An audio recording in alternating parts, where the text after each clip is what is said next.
Diseases and their cures have always been among major concerns of the mankind from prehistoric times up to now. To prevent diseases or to cure and find solutions to them, different approaches and methods have been considered in different times, places, and cultures. Where discovered preventing methods or cures have presumably had the potential to become popular and well known.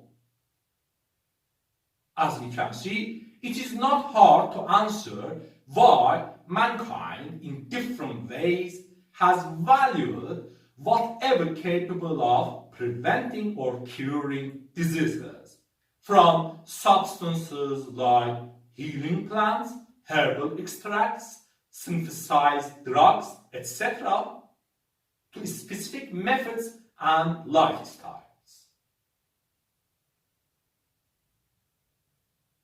In this regard, there has existed the ideal goal of eliminating all diseases or curing all diseases, where in the past it was common to assume that there exists a mystical or miraculous substance capable of curing all diseases, which could have different names and characteristics in different cultures, places, and times. In this matter, we have the term Panacea for remedy of all diseases or cure-all remedy, where for many Panacea was closely connected to or was identical to elixir of life or similar concepts. Panacea has origin in Greek mythology, as it is named after the Greek goddess of universal remedy, Panacea, who could heal any human malady with the elixir or potion she had, where her name and the name of cure itself have become interchangeable.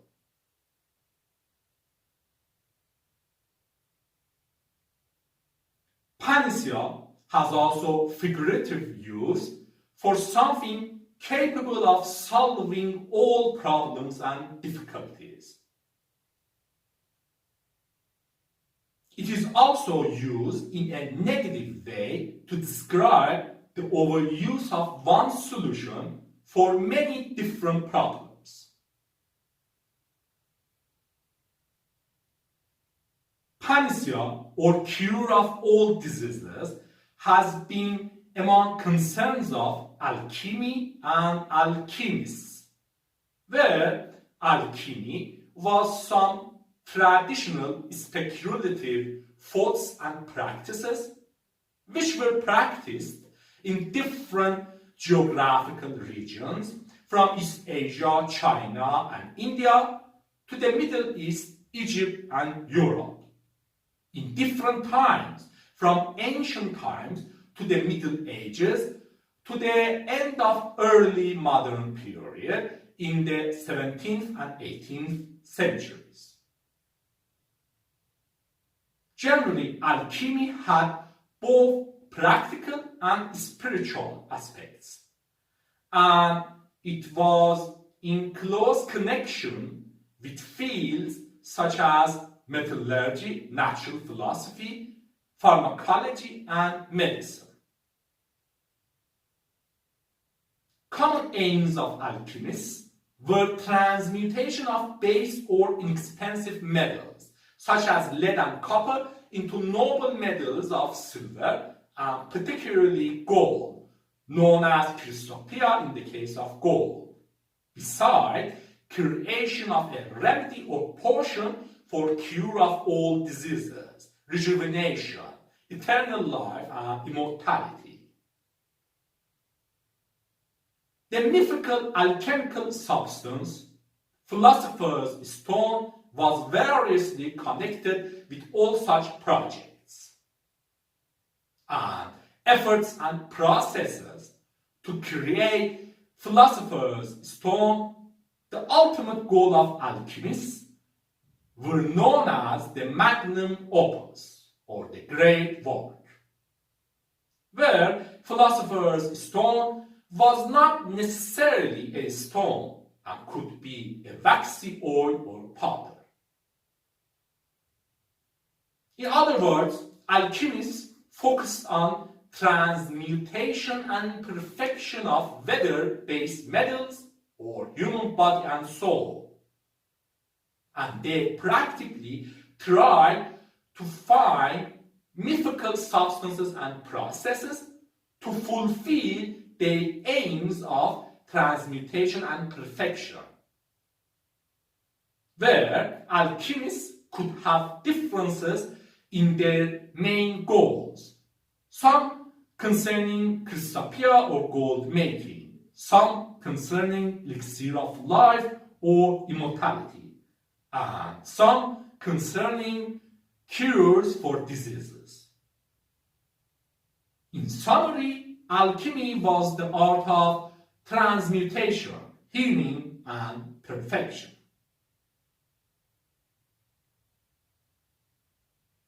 Such common aims of alchemists were originated, at least partially, by attempts to apply the principles of mysticism or lights to the physical bodies in the physical world. It is hard to define mysticism, but for our discussion, mysticism might simply be considered as some traditions, practices, and experiences aimed at human transformation, to become transcended and united with the absolute, infinite, or God. Also, the idea of transmutation was based upon or supported by observation of ubiquitous changes occurring in nature or at the hand of man in metallurgy, agriculture, medicine, etc. And application of analogies and correspondences. Besides, how such changes were understood, interpreted, or theorized in the past by approaches such as classical elements of Aristotle or Aristotelian classical elements. Such considerations show us that while in alchemy there existed analogy between transmutation and perfection of metals and healing and perfection of human body and soul. And why there existed the assumption that the solution to the problem of transmutation of metals and the solution to the problem of healing and perfection of human body and soul are the same. And therefore, philosophers stone, the ultimate goal of alchemists, by many was assumed to be capable of chrysopia or gold making, beside acting as elixir of life or immortality, and also acting as a universal remedy or a panacea.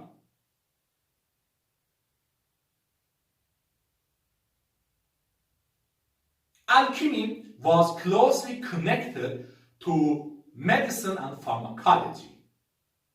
In fact, in the past, these fields weren't as distinct as we treat them today. And many alchemists were also pharmacologists or physicians, or vice versa.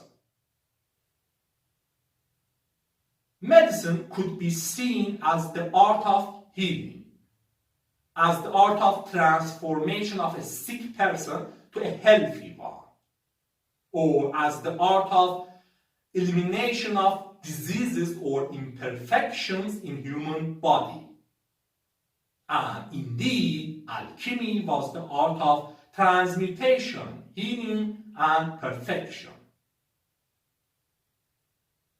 Alchemists, as the forerunners of modern chemists, had the knowledge and expertise to work with various substances and transform them into valuable medicines. And of course, this was of great importance for pharmacologists and physicians.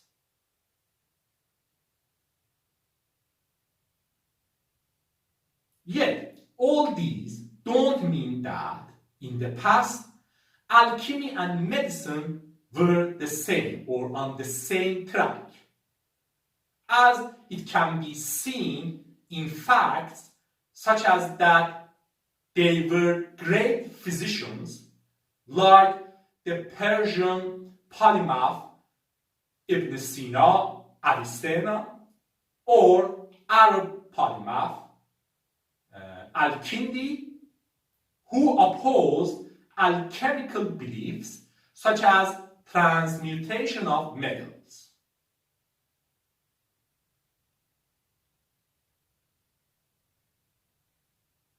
It is also important to consider that although alchemists in different times and places generally had more or less common aims, they also had differences in their practices and concerns. For example, in comparison to European and Islamic world alchemies, there were more obvious connections to medicine in Chinese and Indian alchemies, where elixir of life or immortality was of great importance in Chinese alchemy, while Indian alchemy seems to have been more focused on cure of diseases and restoration of health.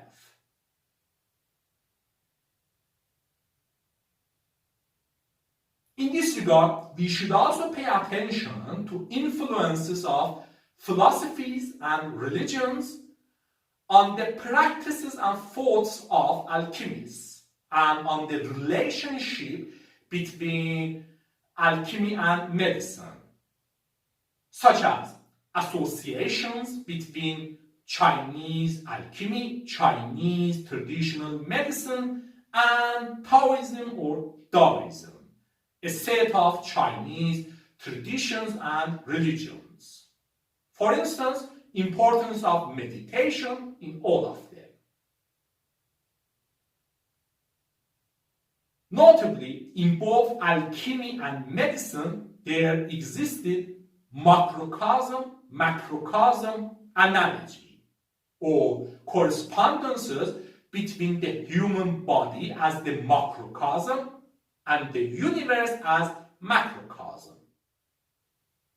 And there existed views like attribution of diseases to imbalance between the macrocosm of human body and the macrocosm of the nature, and consideration of healing as bringing the macrocosm of human body back into balance with the macrocosm of the nature, where such views originated, at least partially, by influences such as influence of Taoism on Chinese alchemy and medicine, and influence of Hermeticism on Western alchemy. But what is Hermeticism?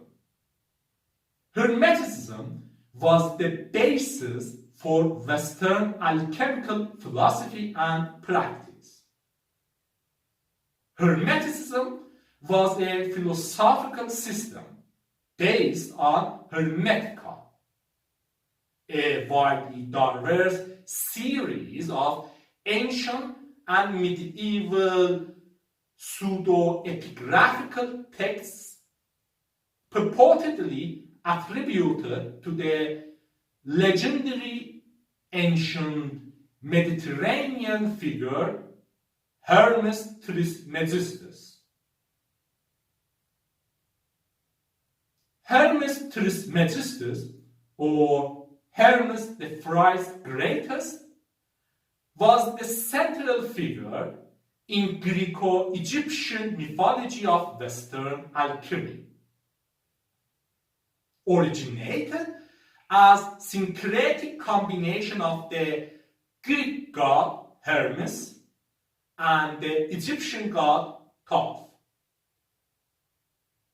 where Hermes was the god of commerce, travelers, roads, cunning, wit, etc. Able to freely and quickly move between the worlds of the mortal and the divine, and capable to function as emissary and messenger of the gods. While Thoth was the god of the moon, writing, wisdom, magic, art, etc. The Hermetica of Hermes Trismegistus is usually considered to have two main characteristics of technical and religious philosophical, where technical part, with its many diverse treatises, dealt with astrology, medicine, pharmacology, alchemy, and magic.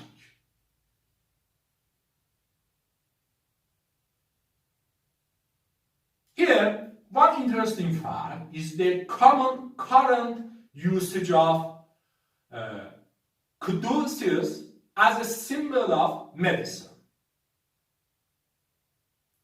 where caduceus was the staff carried by Hermes in Greek mythology, and consequently by Hermes Trismegistus in Greco-Egyptian mythology. Caduceus, or Hermes's serpent staff, features two snakes or serpents, entwining a short staff, often having wings. Caduceus was among principal symbols of Western alchemy. Caduceus has been used as the symbol for negotiation, commerce, printing, the planet and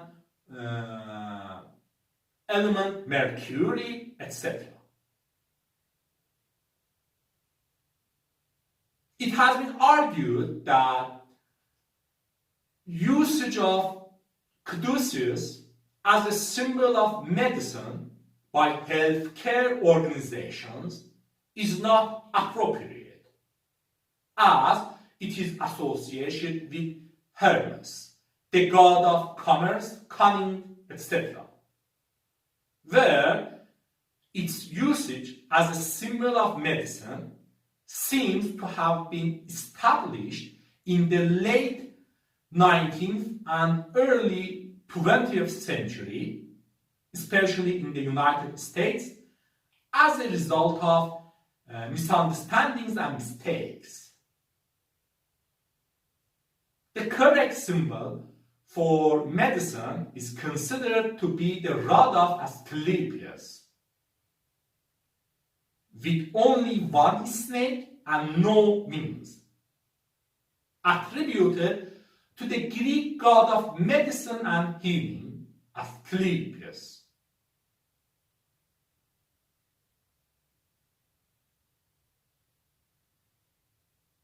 When it comes to the relationship between alchemy and pharmacology, medicine, it is important to consider that alchemists had knowledge, expertise, and apparatuses to work with various substances and turn them into valuable medicines, which could be of great importance for pharmacologists and physicians. In this regard, one interesting story is the history of ethanol, also known as ethyl alcohol, grain alcohol, drinking alcohol, or simply as alcohol. Since ancient times, aqueous solutions of ethanol have been such as alcoholic drinks like wine have been obtained by fermentation of sugars in grains and fruits. Besides, there has been knowledge about intoxicating effects of their consumption and flammable nature of associated vapors and exhalations. Increase of concentration of ethanol in its aqueous solutions obtained by alcoholic fermentation of sugars requires distillation, the process of separation of components of a liquid mixture by boiling and condensation,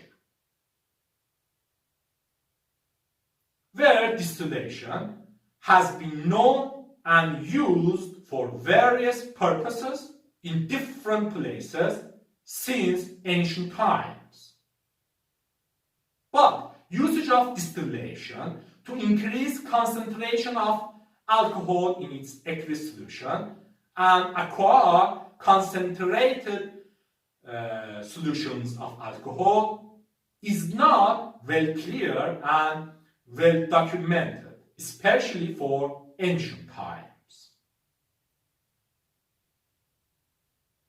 Anyway, distillation was among processes that was utilized widely by alchemists since ancient times. The medieval Muslim alchemists, such as Jabir ibn Hayyan and Abu Bakr al-Razi, were familiar and experimented extensively with distillation of various substances, where Jabir ibn Hayyan, purported author of an enormous number and variety of works in Arabic, has been claimed to be the father of Arab alchemy and chemistry and a significant figure in history of pharmacology. And the Persian physician, alchemist and philosopher Abu Bakr al-Razi is widely regarded as one of the most important figures in history of medicine. Also, in one of writings attributed to Jabir ibn Hayyan, for the first time it was noted that addition of salt to boiling wine enhances flammability of resulting vapors. Furthermore, it has been claimed that distillation of wine is attested in Arabic works attributed to Arab polymaths and physicians like Al-Kindi, Al-Farabi, and Al-Zahrawi, where the Arab physician, surgeon, and chemist Al-Zahrawi considered to be the greatest surgeon of the Middle Ages and referred to as the father of modern surgery. Also in pharmacy and pharmacology, pioneered preparation of medicines by sublimation and distillation.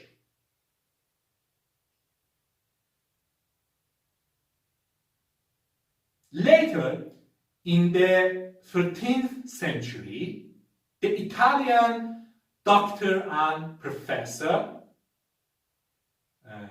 Taddeo Alderati, who was among pioneers of scholastic medicine, or among the first to organize a medical lecture at the university, in his works described a method for concentrating ethanol, which could produce an ethanol purity of 90%, where the method used repeated fractional distillation through a water-cooled steam.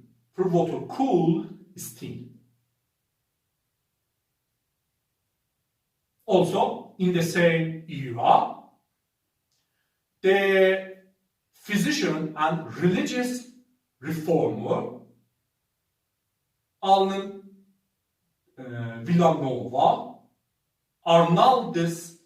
de Villanova, also thought to be an alchemist, was possibly the first physician that used alcohol as an antiseptic. Furthermore, in the 14th century, the French alchemist Jean of Roquetaille, also known as John of Rupesisa, based on his experiments in distillation, obtained concentrated aqueous solutions of ethanol, called by him aqua vitae, or water of life, and also quintessence of wine, where he regarded it as a panacea able to prevent and cure all diseases. As time passed, on one hand, chemists discovered more and more about ethanol, and on the other hand, ethanol got closer and closer to its place and importance in modern medical applications. As we can see, history of ethanol has the potential to be considered as one of the best examples to show connections between alchemy and pharmacology, medicine. When it comes to connections between alchemy and pharmacology, medicine, works and influence of Paracelsus are also notable. Paracelsus, born in circa 1493, was a Swiss physician, alchemist, lay theologian, and philosopher of the German Renaissance. Paracelsus objected established medicine of his time and views of most significant figures in history of medicine, such as views of Hippocrates, Galen, and Avicenna. And he publicly burned their greatly influential books. Paracelsus pioneered several aspects of the medical revolution of the Renaissance.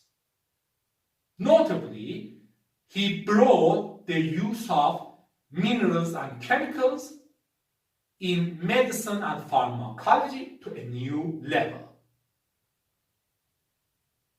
Paracelsus is credited as the father of toxicology for his contributions, such as his notable idea that the dose makes the poison, where, in his views, substances poisonous in large doses could be curative in small doses.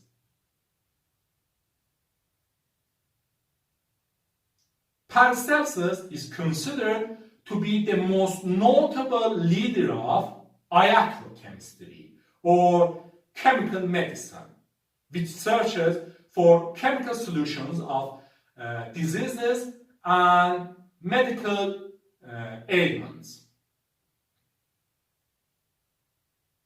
Paracelsus has been claimed to be more interested in different cures and treatments for different body parts and diseases, instead of one super cure for all diseases, or a Panacea.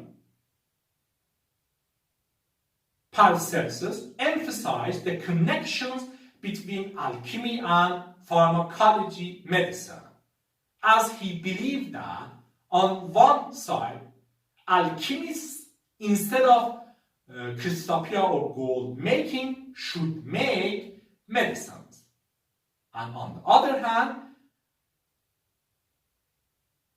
physicians and pharmacologists should have a substantial knowledge in alchemy,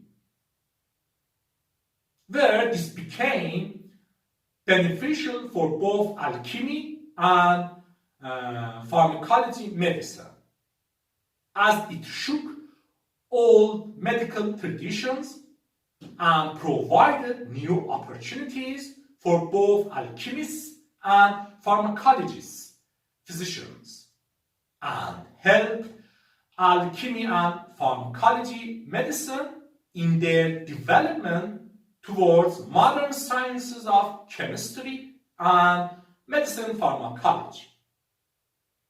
Although modern sciences reject many views and practices of Paracelsus. Among his rejected ideas, we have his emphasis on the tria prima, or the three primes, which were salt, mercury, and sulfur, analog to body, spirit, and soul, where he fought the tria prima to compose and cause everything. Based on his theories and therapies, an early modern medical movement known as Paracelsianism or Paracelsusism was developed and flourished after his death, but declined in the late 17th century, while being responsible for the spread of usage of mineral therapies and some techniques of iatrochemistry.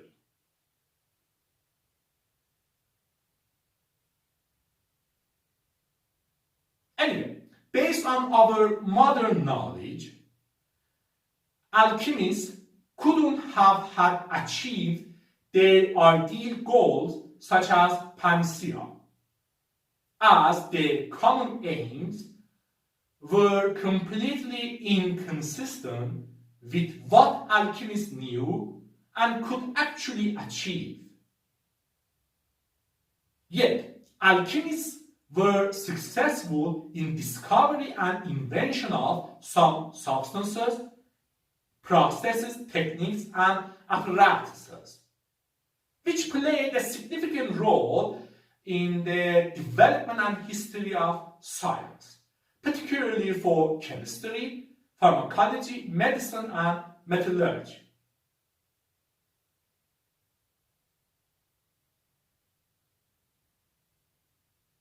Here it is also good to note that cure-alls or panaceas, or at least remedies capable of preventing or curing many diseases, have also been important for business people and sales people up to now. Throughout history, there have been many business people who advertised and sold their claimed panaceas or greatly capable medicines, where some achieved great successes and became great businesses. For example, through the 18th and 19th centuries, there were many patent medicines claimed to be panaceas, where some became very big businesses. However, many such panaceas or greatly capable medicines, far from preventing or curing all or many diseases, were harmful or even poisonous.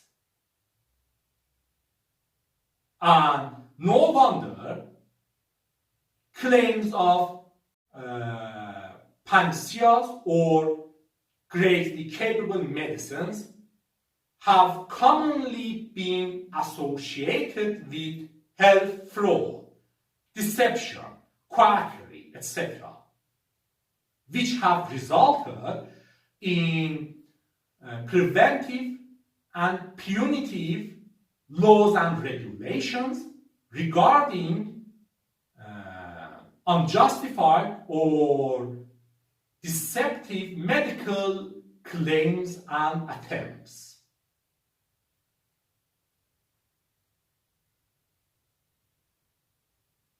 Ideal goals such as curing all diseases or indefinite lifespan extension haven't vanished. And still today, mankind searches for them, although this time through modern science and technology. Already there have been many great successes on cure of many diseases and life extension. Yet still ideal goals such as cure of all diseases remain open to be achieved.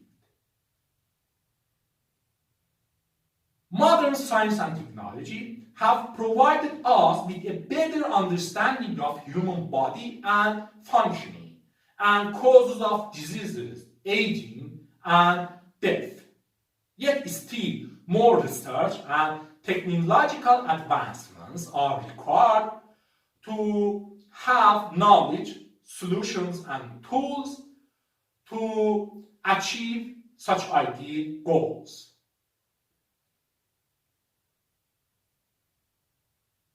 In this regard, different approaches and methods have been considered, from extensive research on human body's biological processes to understand, affect, or control them through pharmaceuticals, organ replacement, regenerative medicine, stem cells, gene therapy, molecular repair, etc. on one hand, to even use of fully capable healthcare nanorobots inside human body, use of biomechatronics body parts, transforming human body into a cyborg, and upload of human mind to computers on the other side.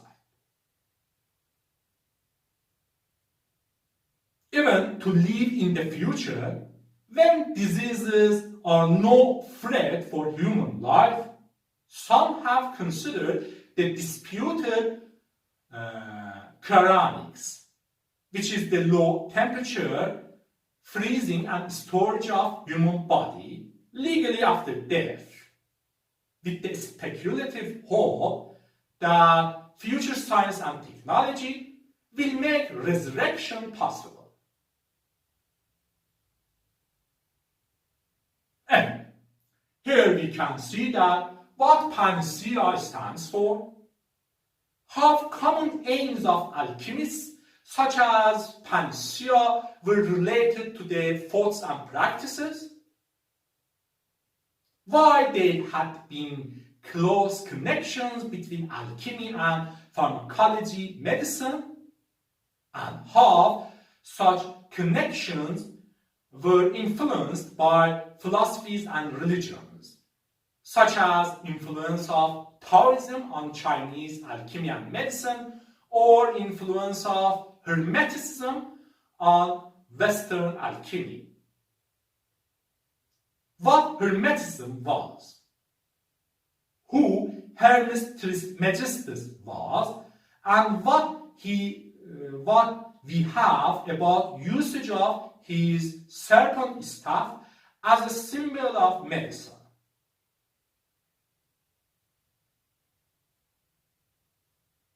What history of ethanol was, and how it shows connections between alchemy and pharmacology medicine. Who Paracelsus was, and what his significance was for alchemy, pharmacology, and medicine. What alchemists in reality achieved. What we have about panaceas in business and law in brief, and how their search for ideal goals such as curing all diseases has continued in our modern science and technology. This is interesting, isn't it?